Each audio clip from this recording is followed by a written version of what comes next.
이 시간 우리에게 주시는 하나님 말씀 함께 보도록 하겠습니다. 마태복음 5장 9절 말씀입니다. 마태복음 5장 9절 말씀, 우리 말씀을 찾으셨으면 우리 다 함께 한 목소리로 봉독하도록 하겠습니다. 화평하게 하는 자는 복이 있나니 그들이 하나님의 아들이라 일컬음을 받을 것이며.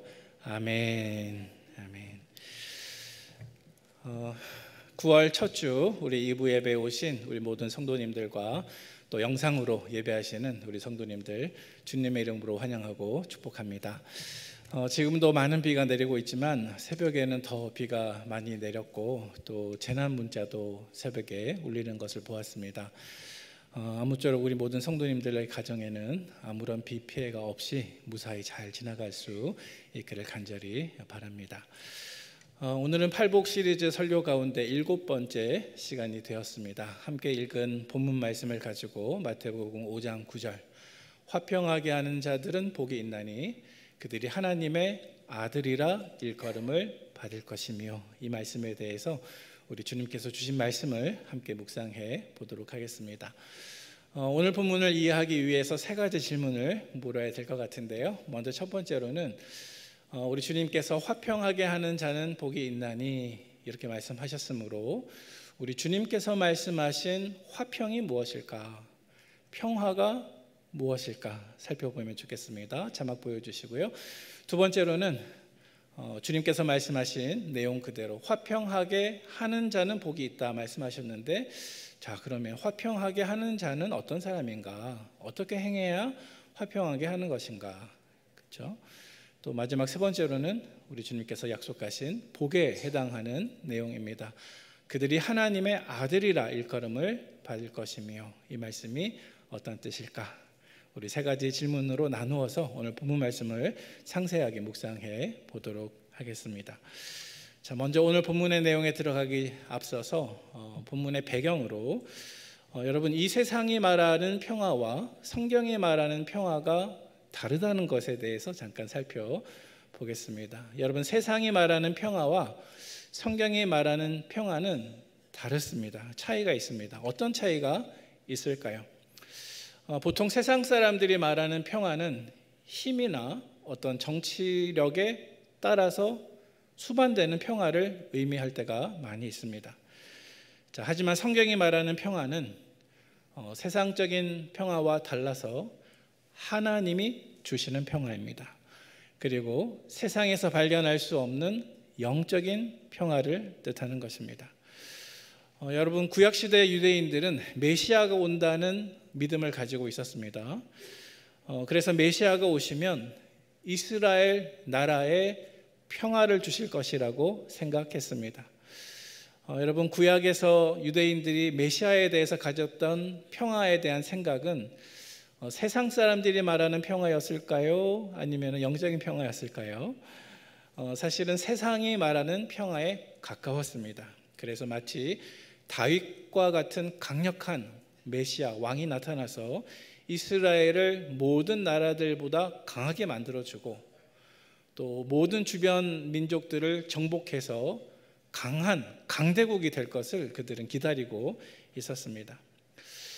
이것은 구약시대에 사람들이 가지고 있었던 기대였지만 구약시대뿐 아니라 사실은 신약시대에 심지어는 세례 요한까지도 사실 이러한 생각에서 벗어나지 못했던 것 같습니다. 세례 요한은 예수님이 오셔서 이제는 예수님을 통해서 우리 이스라엘이 달라질 때가 되었는데 아무런 변화가 일어나지 않자 그는 제자들을 보내어서 예수님께 다음과 같은 질문을 했던 적이 있습니다.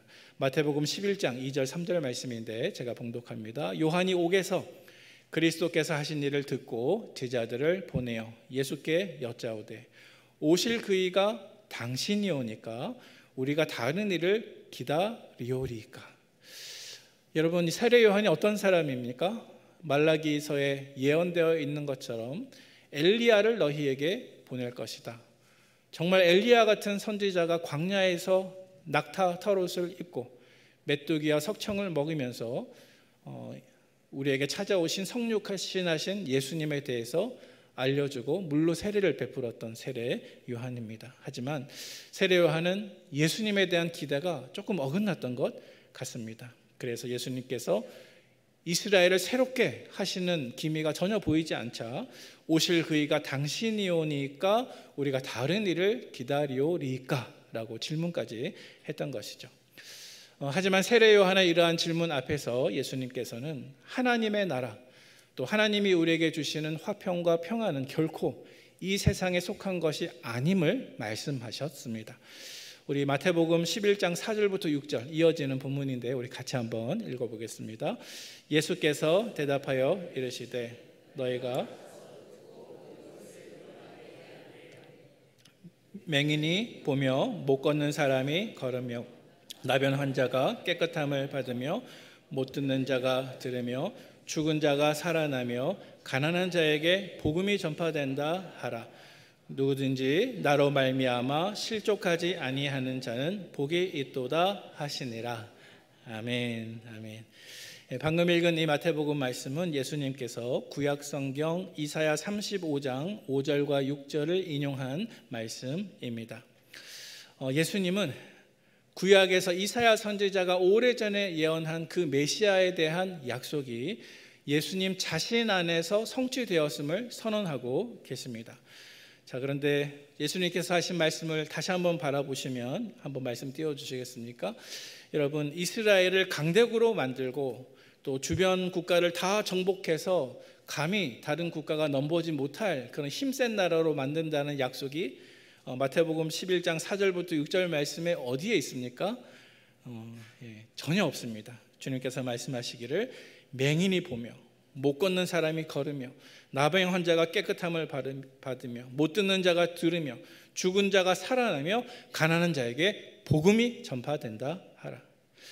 주님께서 말씀하시는 메시아에 대한 약속의 내용은 이스라엘을 강대국으로 세우는 것이 아니라 사람들의 영혼을 구원하시고 특별히 가난한 자들에게 복음을 전하시는 일이었습니다. 그래서 예수님께서는 세례 요한이 기대했던 것과 전혀 다른 방법으로 참되고 영원한 평화를 이루고 계셨습니다. 사랑하는 우리 성도 여러분, 우리도 때때로 예수님께서 내가 원치 않는 방법으로 어떤 일을 하고 계실 때 우리 마음속에 신앙적으로 실망할 때가 있습니다. 왜 주님 이런 문제가 나에게 일어납니까? 왜 이 문제를 빨리 해결해 주시지 않으십니까? 하고 묻고 싶을 때도 있습니다. 그러나 주님께서는 말씀하십니다. 방금 읽은 하반절 말씀에 보니까 마태복음 11장 6절 누구든지 나로 말미암아 실족하지 아니하는 자는 복이 있도다. 우리가 예수님께서 하시는 일을 받아들이지 못하고 내 생각과 다르다고 해서 실망하고 실족하면 우리 신앙은 흔들리고 우리는 영적인 어두움 가운데 빠지게 될 것입니다. 그러나 여러분, 끝까지 주님의 일과 능력을 신뢰하는 그 사람은 결국 참된 복을 얻을 줄로 믿으시기를 바랍니다. 예수님의 사역과 능력을 끝까지 신뢰하면서 끝까지 믿음을 지키는 복이 저와 여러분들의 복이 되기를 축원합니다. 우리는 지금까지 세상이 말하는 평화와 성경이 말하는 평화가 조금 다를 수 있다는 사실에 대해서 짚어보았습니다. 자, 우리는 평화, 화평, 안녕 이러한 말에 대해서 자주 사용하지만 사실 현실을 돌아보면 우리 인류의 역사는 여전히 불화와 전쟁으로 가득 차 있습니다. 창세 이후로 그렇습니다. 우리 인류의 역사는 평화보다는 갈등과 전쟁이 더 익숙한 역사를 우리가 살아오고 있습니다. 사람들이 모인 곳에는 반드시 불화가 생기고 나라와 나라가 있는 곳에는 반드시 전쟁이 생긴다는 것입니다. 여러분, 언젠가 집에서 제가 가족들과 함께 쉬고 있을 때 저희 둘째 아들이 초등학교 6학년인데 가족들에게 재미난 넌센스 퀴즈를 낸 적이 있어요. 어떤 퀴즈를 냈냐 하면 인류 역사상 인류 전체 인구의 4분의 1을 죽인 무시무시한 악한 사람은 누구인가요? 이것이 퀴즈였는데요. 여러분, 인류 역사상 전체 인구의 4분의 1을 죽인 무서운 사람이 누구일까요? 바로 가인입니다. 가인이 아벨을 죽임으로 말미암아 아담과 하와, 가인과 아벨 중에서 인류의 4분의 1을 죽인 바로 그 장본인이 되었습니다. 여러분, 왜 인간 사회에는 이렇게 불화가 많을까요? 왜 나라와 나라 사이에는 끊임없이 전쟁이 벌어질까요? 왜 인간은 진정한 평화를 누리지 못할까요? 여러분, 그 이유가 무엇일까요? 바로 인간의 죄 때문입니다. 인간은 모두 죄인입니다. 그리고 죄가 이 세상 모든 문제의 근원입니다. 자, 그런데 오늘 본문 속에서 예수님은 이렇게 말씀하십니다. 화평하게 하는 자는 복이 있나니 그들이 하나님의 아들이라 일컬음을 받을 것이며. 사랑하는 우리 성도 여러분, 죄가 가득한 이 세상에서 주님은 우리에게 화평을 만드는 사람이 되라 라고 말씀하십니다. 그리고 정말 그렇게 행하는 사람이 복된 사람이라고 선언해 주십니다. 자, 그렇다면 오늘 본문의 말씀을 우리가 이해하기 위해서 먼저 첫 번째 질문을 물어보도록 하겠습니다. 주님께서 화평하게 하는 자는 복이 있다라고 말씀하셨을 때 화평이 무엇일까요? 평화가 무엇일까요? 우리는 조금 전에 세상이 주는 평화와 예수님이 주는 혹은 성경이 주는 평화가 다르다고 설명했는데 조금 더 깊이 설명을 해보도록 하겠습니다. 여러분, 세상이 말하는 평화는 크게 두 가지 관점이 있습니다. 먼저 첫 번째로는 그리스 사람들이 말하는 평화 개념이 있습니다. 그리고 두 번째로는 로마 사람들이 말하는 평화가 있습니다. 자, 순서대로 살펴봅니다. 먼저 첫 번째로는 그리스 사람들이 말하는 평화입니다. 그리스 말로 평화를 에이레네라고 말하는데요. 이 에이레네의 뜻이 무엇이냐면 일시적으로 다툼이 없는 상태를 에이레네, 평화라고 말합니다. 자, 예를 들어서 고대 도시, 그리스 도시 국가들은 아주 빈번하게 국가들끼리 전쟁이 있었습니다. 그런데 그들은 약속을 맺습니다. 4년마다 한 번씩 올림피아에 모여서 제우스 신에게 제사를 바치면서 운동 경기를 개최하자. 그래서 이 운동 경기를 개최하는 시간만큼은 서로 싸우지 말자, 전쟁하지 말자. 그래서 그들은 이 운동 경기가 열리는 그 시간에 이제 전쟁이 없는 상태, 다툼이 없는 상태를 경험하게 되었죠. 그래서 그리스 사람들은 그 상태를 가리켜서 에이레네라고 불렀습니다. 그리고 이것이 오늘날 올림픽의 기원이 되었지 않았습니까? 그래서 이 올림픽 기간만큼은, 에이레네 기간만큼은 도시국가들이 서로 반목과 갈등을 멈추고 함께 평화하자. 그래서 그리스 사람들이 말하는 평화는, 이 세상에 말하는 평화는 영구적인 평화가 아니라 아주 잠깐의 평화입니다. 일시적으로 또 잠정적으로 가질 수 있는 평화 개념입니다. 자, 두 번째 평화가 있습니다. 두 번째 평화는 로마 사람들이 말하는 평화입니다. 로마식 평화, 로마 사람들이 썼던 언어를 라틴어라고 하는데요. 라틴어로 평화는 팍스입니다. 팍스. 자, 그래서 로마 사람들이 생각하는 평화를 가리켜서 팍스 로마나라고 부르기도 합니다. 자, 그런데 이 팍스는 에이레네하고 다르습니다. 그래서 이 팍스는 단순히 전쟁이 없는 상태를 뜻하는 것이 아니라 어떤 특정 국가가 매우 압도적인 군사력과 힘을 가지고 강제적으로 지탱하고 유지하는 평화를 가리켜서 팍스라고 말합니다. 자, 그래서 역사적으로 기원전 27년부터 서기 180년까지 로마 제국이 너무너무 힘이 셌습니다. 아주 강했습니다. 그래서 이 로마 제국 때문에 생겨진 평화의 시기가 있는데 그것을 가리켜서 팍스 로마나라고 부릅니다. 그래서 당시 로마 제국은 압도적인 군사력을 보유하고 있었기 때문에 주변 국가들이 감히 반란을 일으킬 생각을 못합니다. 전쟁을 일으키지 못합니다. 그래서 평화가 유지가 되는 것입니다. 여러분, 사실 오늘날 과거 로마와 같은 역할을 하는 나라가 있는데요. 미국이죠. 그래서 미국이 너무나 힘이 세니까 국가들이 때로는 전쟁을 하고 싶어도 참아야 되고 또 평화를 맺어야 되는 그러한 상태가 있는데 그것을 가리켜서 오늘날에도 팍스 아메리카나라고 부르기도 합니다. 그래서 이렇게 힘센 강대국이 세계를 제패하기 때문에 전쟁이 멈춰지고 평화가 유지되는 것을 가리켜서 세상에서는 평화, 팍스라고 말을 한다는 것이죠. 자, 그런데 여러분, 성경이 말씀하고 있는 평화는 다릅니다. 세상이 말하는 평화와 달리 성경이 말하는 평화, 또 히브리 사람들이 말하는 평화는 영적인 평화입니다. 그리고 그것을 가리켜서 샬롬이라고 부릅니다. 여러분, 성경에서 샬롬은 아주 중요한 주제입니다. 그리고 이 샬롬은 하나님과의 관계에서 누리는 평안을 뜻합니다. 세상 사람들이 이야기하는 세상에서 찾을 수 있는 그런 평화가 아니라, 물론 그것도 포괄할 수 있겠지만 특별히 하나님과의 관계에서 누릴 수 있는 평안을 가리켜서 샬롬이라고 부릅니다. 여러분, 우리에게 왜 이러한 평화가, 샬롬이 필요합니까? 왜냐하면 아담과 하와가 타락한 이후에 전 인류가 하나님과 원수된 상태가 되었기 때문에 그렇습니다.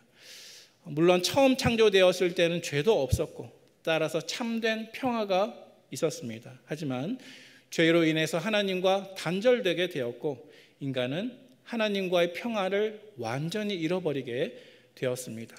그러나 하나님은 인류를 구원시키시기를 원하셨고 또 그 길을 위해서 예수 그리스도를 우리에게 준비해 주셨습니다. 자, 그래서 성경이 말하는 구원은 평화와 관련해서 한번 이해를 해보면, 성경이 말하는 구원은요, 하나님과 원수된 우리가 다시 한번 하나님과 평화로운 관계를 맺게 되는 것이 바로 성경이 말씀하고 있는 구원입니다. 따라서 성경적인 평화 개념인 샬롬은 세상이 말하는 평화와 달리 단순히 일시적인 평화 혹은 힘에 의한 강압적인 평화가 결코 아닙니다. 그것은 죄로 인해서 하나님과 원수되었던 죄인들이 예수 그리스도의 십자가를 통해서 하나님과 화목되게 되는 것을 뜻하는 것입니다.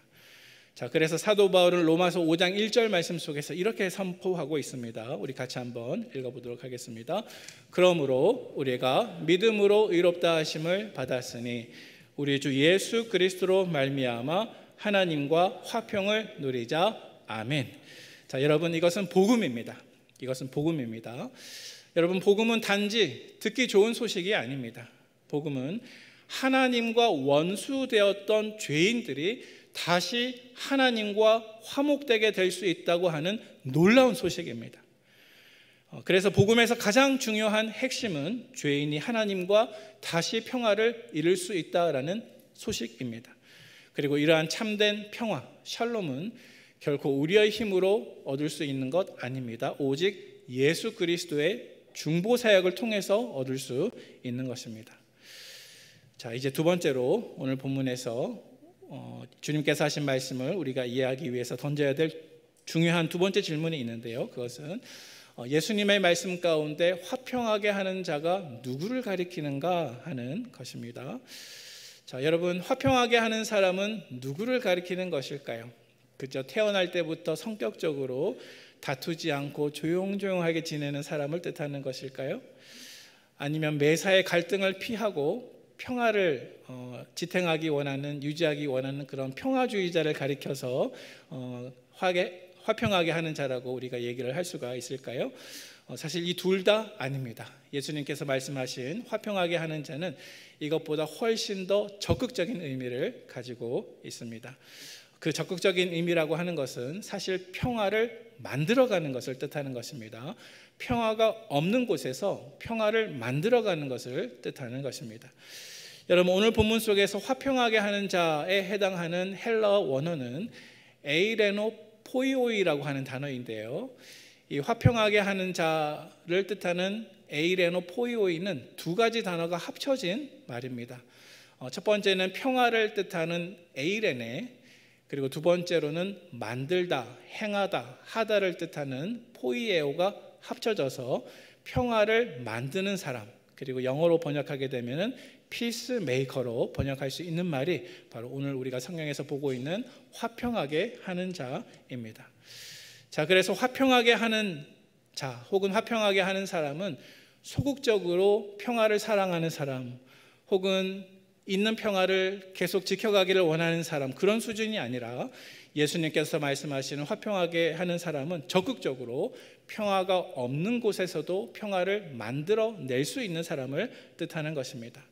자, 그래서 오히려 적극적으로 갈등과 싸움이 있는 그 자리에 직접 들어가서 화해를 이루게 하고, 또 깨어진 관계를 다시 이어지게 하고, 또 하나님이 주시는 참된 평화를 잃어버린 이 세상에 보여줄 수 있는 그런 사람을 가리켜서 성경은 화평하게 하는 사람 혹은 피스메이커라고 말씀한다는 것입니다.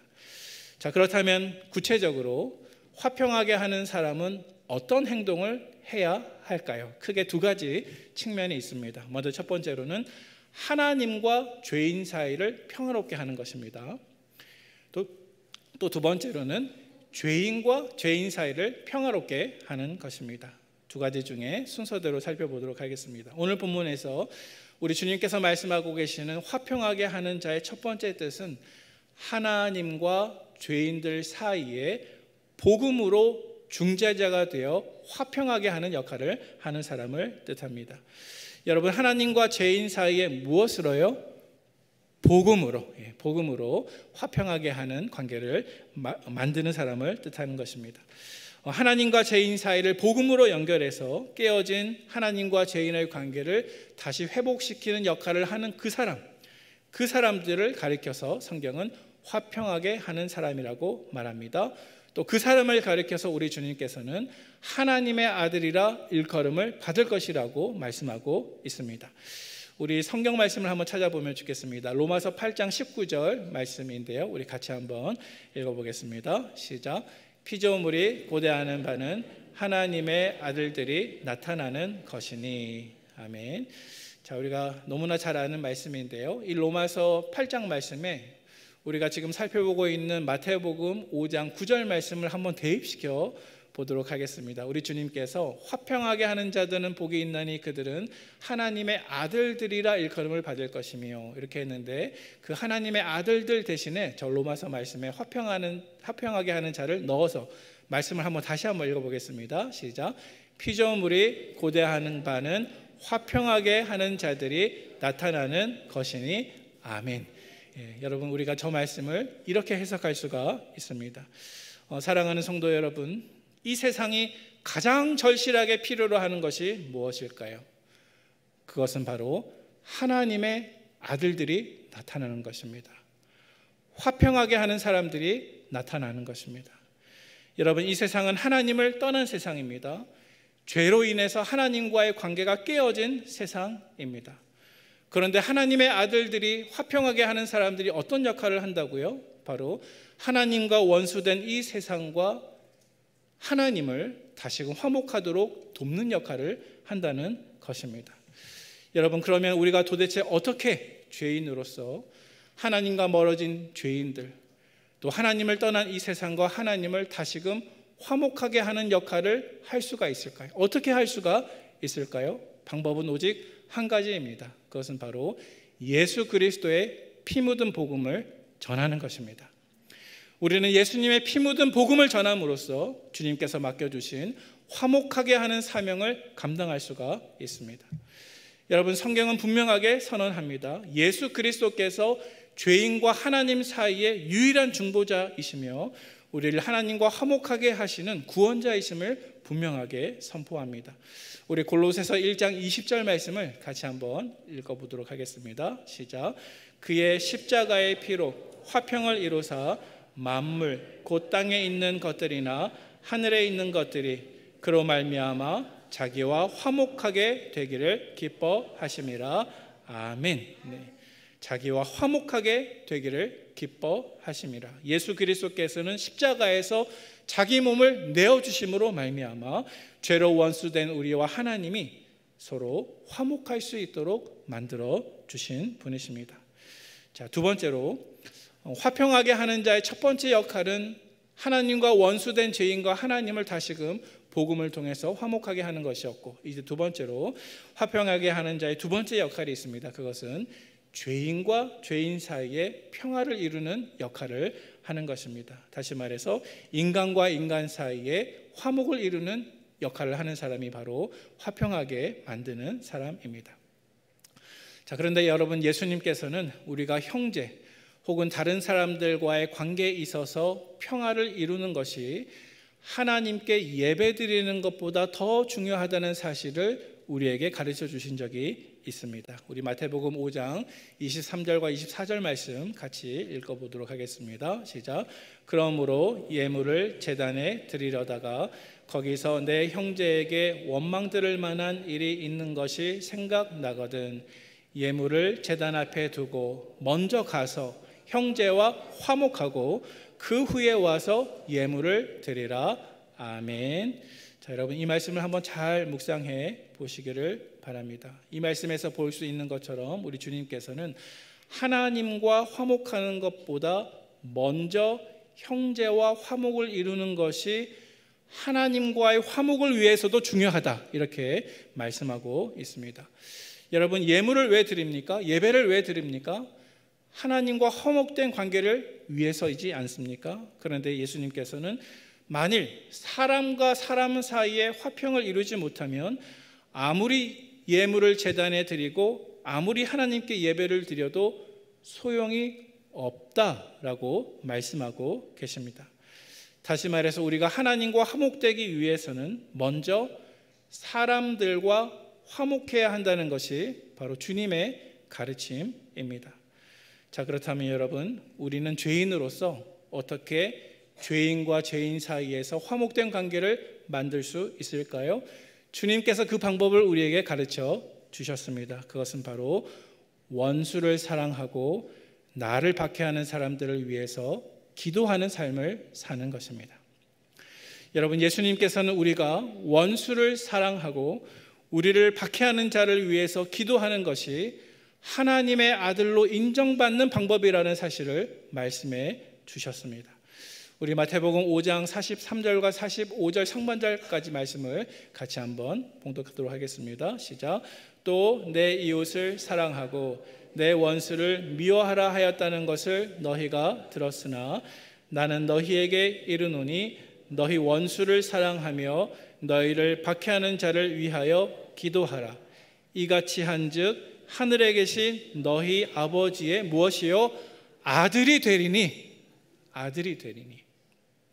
예수님께서는 이 말씀을 통해서 하나님의 아들이 될 수 있는 사람이 누구인가 말씀하시는데요, 우리가 오늘 살펴보는 말씀 속에서는 화평하게 하는 사람이 하나님의 아들로 일컬음 받는다 말씀하셨고, 방금 이어지는 마태복음 5장 45절 말씀에 보니까, 44절 말씀에 보니까 너희 원수를 사랑하고 너희를 박해하는 자를 위해서 기도하면 이같이 한즉 너희가 하늘에 계신 너희 아버지의 아들이 되리니 라고 말씀하고 있습니다. 따라서 여러분, 오늘 우리가 살펴보는 마태복음 5장 9절 말씀과 방금 읽은 마태복음 5장 43절에서 45절까지 말씀은 같은 것을 주님께서 말씀하고 계신 것입니다. 여러분, 어떤 사람이 화평하게 하는 사람이고 어떤 사람이 하나님의 아들이 될 사람입니까? 원수를 사랑하고 너희를 박해하는 자를 위해서 기도할 수 있는 바로 그 사람을 뜻한다는 것입니다. 따라서 원수를 사랑하고 나를 박해하는 사람을 위해서 기도하는 그 사람은 죄인과 죄인 사이를 화목하게 만드는 사람입니다. 따라서 화평하게 만드는 사람의 두 번째 역할은 사람과 사람 사이에서 화목된 관계를 만들어내는 사람입니다. 그리고 그것은 원수를 사랑하고 나를 박해하는 자를 위해서 기도하는 그 사명을 감당하는 사람을 뜻하는 것입니다. 자, 그러면 여러분, 우리가 첫 번째 사명으로서 하나님과 원수된 죄인들을 화목하게 하는 사람은 복음을 통해서 가능하다고 말했는데, 이제 두 번째로 죄인과 죄인 사이에 그들을 용서하고 그들을 위해서 기도하는 이 화목하게 하는 사명은 무엇을 통해서 가능하게 될까요? 그 답이 있습니다. 그것은 바로 나의 십자가를 통해서 우리는 사람과 사람, 죄인과 죄인 사이에 화목된 관계를 만들어낼 수가 있습니다. 우리는 오직 예수님처럼 죄인과 죄인 그리고 사람과 사람 사이에 화평을 이루기 위해서는 예수님처럼 내 십자가를 져야 합니다. 예수님처럼 용서하고 예수님처럼 희생하고 예수님처럼 기도로 원수를 위해서 사랑할 때 비로소 우리는 사람과 사람 사이에 주님께서 원하시는 화평과 평화를 맺을 수가 있다는 것입니다. 그러므로 하나님께서 우리에게 주신 두 가지 평화의 사명이 있는데요, 먼저는 하나님과 죄인들을 화목하게 하는 것, 복음이 역할을 한다고 했죠. 또 두 번째로는 사람과 사람 사이에 화목하게 하는 것, 우리의 십자가가 그 역할을 한다고 했죠. 따라서 주님께서 말씀하신 화평의 사명, 이 두 두 가지 사역의 중심에는 항상 십자가가 놓여 있다는 사실을 꼭 기억하시기를 바랍니다. 여러분, 십자가 없는 참된 화평은 없습니다. 사랑하는 우리 북문의 성도 여러분, 우리도 예수님을 본받아서 하나님과 죄인 사이, 그리고 죄인과 죄인 사이에 우리의 십자가를 짊어짐으로 참된 화평을 이루어 가시는 우리 북문교회 모든 성도님들 되시기를 축원합니다. 오늘 본문의 마지막 세 번째 질문을 다뤄보도록 하겠습니다. 오늘 본문의 마지막 세 번째 질문은 예수님께서 말씀하시기를 화평하게 하는 자는 복이 있나니 그들이 하나님의 아들이라 일컬음을 받을 것이며. 자, 그렇다면 하나님의 아들이라 일컬음을 받는다고 하는 것은 무슨 뜻일까요? 우리는 이 뜻을 살펴보기 위해서 제가 네 가지 명제를 차례대로 말씀을 드리도록 하겠습니다. 한번 잘 들어보시기를 바랍니다. 먼저 첫 번째 명제입니다. 믿음으로 예수님을 따르는 제자들은 이미 하나님의 아들입니다. 여러분, 그것을 믿습니까? 예, 제가 다시 한번 말씀드리겠습니다. 첫 번째 명제는 믿음으로 예수님을 따르는 제자들은 이미 하나님의 아들입니다. 오늘 본문에서 주님께서는 화평케 하는 자는 복이 있나니 그들이 하나님의 아들이라 일컬음을 받을 것이며 이렇게 말씀했기 때문에 혹시 우리가 이 말씀을 잘못 해석하게 되면 내가 하나님의 아들이 되려면 화평하게 하는 어떤 공로를 세워야 되나 보다 이렇게 오해할 수가 있는데요, 그것은 오해입니다. 자, 요한복음 1장 12절 말씀 같이 한번 읽어보겠습니다. 시작. 영접하는 자 곧 그 이름을 믿는 자들에게는 하나님의 자녀가 되는 권세를 주셨으니 아멘. 자, 여러분, 우리가 하나님의 자녀가 될 수 있는 방법이 무엇입니까? 영접하는 자 곧 그 이름을 어떻게 해요? 믿는 자. 따라서 하나님의 자녀가 되는 방법이 무엇입니까? 믿음입니다. 믿음입니다. 여러분, 우리의 공로가 아닙니다. 자, 따라서 오늘 본문 말씀을 우리가 이해할 때 하나님의 자녀가 될 것이며 이 말씀을 우리가 바르게 이해하기 위해서 첫 번째 우리가 해석해야 하는 것은 이미 예수 그리스도를 믿는 사람은 이미 하나님의 아들 또 하나님의 딸이라는 사실입니다. 자, 두 번째 명제를 말씀드리도록 하겠습니다. 두 번째 명제는 이것입니다. 이스라엘 백성이 아니라 예수님을 믿는 자들이 하나님의 아들입니다. 여러분, 이것을 믿으십니까? 제가 한 번 더 반복하겠습니다. 이스라엘 백성이 아니라 예수님을 믿는 자들이 하나님의 아들입니다. 자, 여러분, 사실 구약 성경을 보면요, 오늘 본문 말씀 속에서 우리 예수님께서 하나님의 아들이라는 단어를 쓰시지만 구약 성경을 보면 하나님의 아들 또 하나님의 백성 이러한 호칭을 쓸 때 반드시 이스라엘 백성들을 국한해서 그 호칭을 쓰게 되는데요, 우리 예를 들어서 호세아 11장 1절 말씀 같이 봉독하겠습니다. 시작. 이스라엘이 어렸을 때에 내가 사랑하여 내 아들을 애굽에서 불러냈거늘. 네. 여러분, 저 말씀 속에서 내 아들이 누구를 가리킬까요? 이스라엘입니다. 그래서 구약시대 때에는 하나님의 자녀, 내 아들 이러한 표현은 혈통적인 이스라엘 백성들의 국한에서 사용했습니다. 하지만 신약에서는 달라졌죠. 신약에서는 우리 주님께서 저와 여러분들을 하나님과 화목하게 하시기 위해서 이 땅에 오셔서 십자가 지시고 부활하셨지 않습니까? 그래서 신약에서는 더 이상 혈통적인 아브라함의 자손이 아니라 이스라엘 백성이 아니라 예수님을 믿는 사람이 하나님의 아들임을 믿으시기를 바랍니다. 세 번째 명제를 말씀드리겠습니다. 세 번째 명제는 이것입니다. 하나님의 아들이라고 하는 것은 곧 아버지 하나님의 영적인 성품을 닮았다는 뜻입니다. 이것을 믿으십니까? 다시 한번 말씀드리겠습니다. 하나님의 아들이라고 하는 것은 곧 아버지 하나님의 영적인 성품을 닮았다는 뜻입니다. 여러분, 우리가 이렇게 할아버지 또 부모, 손주 이렇게 모여 있을 때 어떨 때 보면은 손주들이 걸어가는데 꼭 할아버지 걸음걸이와 비슷하게 생겨서 빙그레 웃는 그런 적이 여러분 없으십니까? 또 자녀들에게 전화를 했는데 분명히 자녀가 전화를 받았는데 그 말투가 부모님 말투하고 너무나 똑같아가지고 이렇게 웃게 된 그런 경험은 없으신가요? 여러분, 자녀는 부모를 닮게 되어 있습니다. 자, 영적으로도 마찬가지입니다. 오늘 본문 말씀 속에서 우리 주님께서는 화평하게 하는 자는 복이 있나니 그들이 하나님의 아들이라 일컬음을 받을 것이며 이렇게 말씀하셨는데, 자, 그렇다면 이 말씀 속에서 하나님의 아들은 누구를 닮아야 할까요? 바로 영적인 아버지이신 하나님을 닮아야 할 것입니다. 특별히 하나님은 원수도 사랑하시고 또 갈등과 전쟁을 멈추시고 화평을 이루시는 분이시기 때문에 자녀인 우리도 그분의 성품을 닮아야 할 줄로 믿습니다. 자, 그래서 우리 마태복음 5장 44절 45절 말씀 우리 다시 한번 읽어보겠습니다. 시작. 나는 너희에게 이르노니 너희 원수를 사랑하며 너희를 박해하는 자를 위하여 기도하라. 이같이 한즉 하늘에 계신 너희 아버지의 아들이 되리니. 아까도 읽었지만 무슨 뜻인가요? 하늘에 계신 우리 아버지께서 원수를 사랑하고 또 주님께서 주님을 박해하는 자들을 위해서 기도한 것처럼 우리가 그대로 하면 그 영적인 성품을 우리가 닮아 있기 때문에 주님께서 말씀하십니다. 그렇게 하는 사람은 하나님의 아들이라 일컬음을 받을 것이며. 자, 이제 마지막 네 번째 명제를 말씀드리겠습니다. 우리 주님께서 말씀하신 하나님의 아들이라 일컬음을 받을 것이며, 그 말씀이 무슨 뜻인가? 네 번째 명제는 이것입니다. 그것은 우리가 이 세상에서 다른 사람들에게 하나님의 자녀로 인정받을 뿐만이 아니라 우리 주님의 재림의 날에 주님께서 다시 오실 때 주님의 입술로 친히 너는 하나님의 아들이다, 너는 하나님의 딸이다, 이렇게 인정해 주시겠다는 뜻입니다.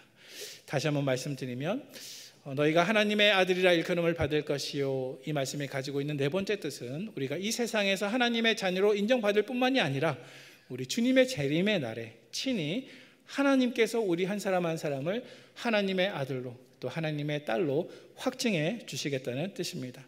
그래서 우리가 이 땅에서 화평하게 하는 사명을 잘 감당하면 그것이 우리 아버지 하나님의 영적인 성품을 닮아 있기 때문에, 또 어쩌면 우리 아버지 하나님의 영적인 성품을 가장 많이 닮아 있기 때문에 이 땅에서도 하나님의 자녀로 인정받을 것이요, 그뿐만이 아니라 우리 주님께서 다시 오시는 그날 예수님께서 친히 우리를 바라보시며 너는 참으로 내 아들이다, 너는 참으로 내 딸이다, 이렇게 인정해 주실 것을 믿으시기를 바랍니다. 우리 마지막으로 로마서 8장 19절 말씀 같이 한번 읽어보겠습니다. 시작. 피조물이 고대하는 바는 하나님의 아들들이 나타나는 것이니. 아멘. 이제 말씀을 정리합니다. 여러분, 오늘 우리는 팔복 가운데 화평하게 하는 자가 어떤 복을 받는지 살펴보았습니다. 그리고 우리는 주님께로부터 죄인과 하나님 사이에, 그리고 죄인과 죄인 사이에 화평을 만드는 거룩한 사명을 부름 받았습니다. 그리고 여러분, 이 사명은 예수 그리스도의 십자가 없이는 불가능한 사명입니다. 사랑하는 우리 북문의 성도 여러분, 여러분은 그 십자가를 짊어지시겠습니까? 여러분은 그 십자가를 붙으시겠습니까? 우리도 주님처럼 내 십자가를 짊어지고 하나님과 죄인들의 관계에 있어서, 그리고 죄인과 죄인들의 관계에 있어서 우리 주님이 했던 것처럼 화평을 만드는 피스메이커로 살아가는 저와 여러분이 되시기를 축원합니다. 그래서 이 땅에서 뿐만이 아니라 그 나라에서 하나님의 아들이었구나, 하나님의 딸이었구나, 이렇게 주님께 직접 칭찬을 들을 수 있는 최고의 복을 누리시는 저와 여러분 되시기를 주님의 이름으로 축원드립니다. 하나님 아버지, 하나님과 원수되어 화목할 수 없는 우리를 구원하시기 위해서 예수 그리스도께서 십자가를 지시고 우리가 하나님과 다시 한번 영원하고 온전한 화평을 누릴 수 있도록 구원의 은혜를 허락하신 하나님께 감사와 찬송을 올려드립니다. 이 시간 주님 앞에 나와 우리의 마음을 쏟아놓기를 원하고 우리의 예배를 드리기를 원하고 주님의 얼굴을 뵙기를 원하여서 온 성도들이 함께 나와 아름답게 예배를 올려드렸사오니 주님, 우리의 마음과 정성과 예배를 기쁘어 받아 주시옵소서. 주님 앞에 예배 드릴 때 우리가 빈손으로 오지 아니하고 하나님께서 우리에게 허락하신 복의 형편을 따라 주님 앞에 아름답게 예물을 드리며 봉헌할 수 있도록 인도해 주신 것을 감사합니다. 하나님, 우리의 물질이 있는 그곳에 우리의 마음도 있다 말씀하셨사오니 하나님, 우리가 하나님께 정결하고 기쁘게 즐겁게 감사하게 헌신하는 마음으로 올려드리는 예물이 될 수 있도록 인도하여 주시옵소서. 우리의 삶의 모든 부분이 하나님의 것이 될 수 있도록 축복해 주시고 주님께서 우리에게 맡겨주신 모든 것들을 청지기처럼 살아갈 수 있도록 인도하여 주시되 특별히 화평하게 하는 자의 사명을 맡았사오니 하나님과 죄인들 사이에 복음을 들고 설 수 있도록 도와주시며 죄인과 세인 사이에는 원수도 사랑하며 나를 핍박하는 자를 위해서 기도하는 십자가를 짊어지고 들어갈 수 있는 우리 북문의 성도 될 수 있도록 복을 베풀어 주시옵소서. 우리 예배와 예물을 받아주신 주님께 감사를 올려드리며 예수님의 이름으로 감사하며 기도하옵나이다. 아멘. 이제는 우리 구주 예수 그리스도의 은혜와 하나님 아버지의 사랑과 성령님의 교통하심이, 예수님께서 우리에게 맡겨주신 귀한 사명, 화평케 하는 그 자의 사명이 나의 사명임을 고백하며 나의 십자가를 짊어지고 복음으로 무장하여 전쟁과 갈등과 불화와 지옥이 있는 그곳에 들어가서 나를 녹이며 십자가를 짊어지고 주님을 기쁘시게 하며 하나님의 아들과 딸로 인정함을 받기를 사모하며 그렇게 사는 삶을 위해서 결심하는 사랑하는 우리 북문의 모든 성도들 머리 위에 지금부터 영원토록 함께 있을지어다. 아멘.